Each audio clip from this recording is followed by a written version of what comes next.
No चिसोमा त खाने त पुच्का त अन्त गरममा खाने भक्कु खाइपठाउँछ हो। हाम्रो यहाँको पुच्का मालिक चाहिँ यता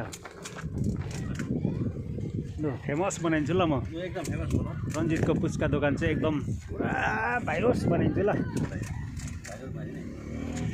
यो हावा कसैले फुट्छ अलिक राम्रो हुँदैछ।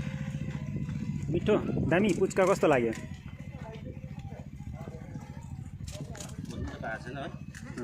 बोल्नु भएको छैन। पुच्का दामी। यहाँ चाहिँ आलडाँडाको भ्यू पोइन्टको मुनि चाहिँ पुच्का पाइन्छ है।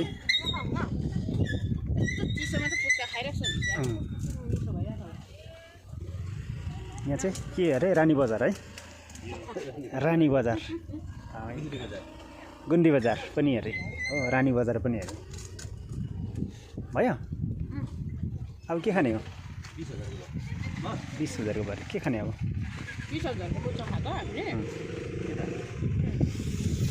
आम्मै चिसो हावा। अझै 10,000 खानु यस्तो कामले चिसो जाडोमा चाहिँ पुच्का खान्छ है। अब पुच्का चाहिँ कस्तो चाहिँ होला मिठो।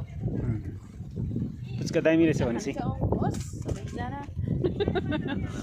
आलडाँडामा यस्तो चिसो हावामा चाहिँ पुच्का खानु चाहिँ एकदम मजा आउँछ। तातो चिया भन्दा पनि दामी स्वाद आउँछ नि।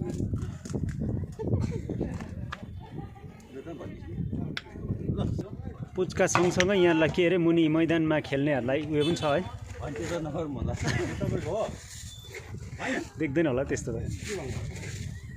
भेना चाहिँ मोमो दोकान हो भेनाको?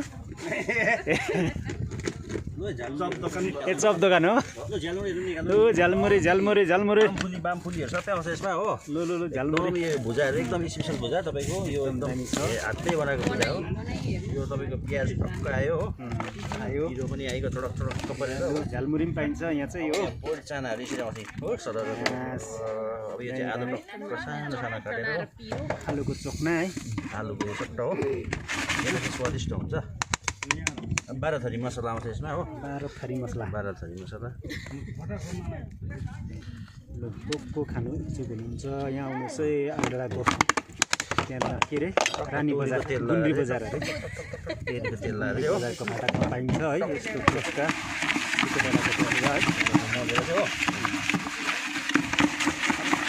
खतरा झालमुरी खतरा।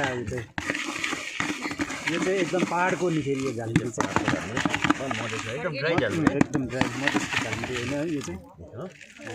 मधेस भयो एकदम दामी। तपाईँ प्याकिङ हो भन्नु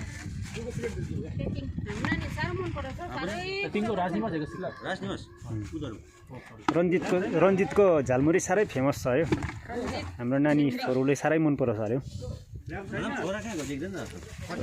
आइसिसी चल्दैछ अहिले।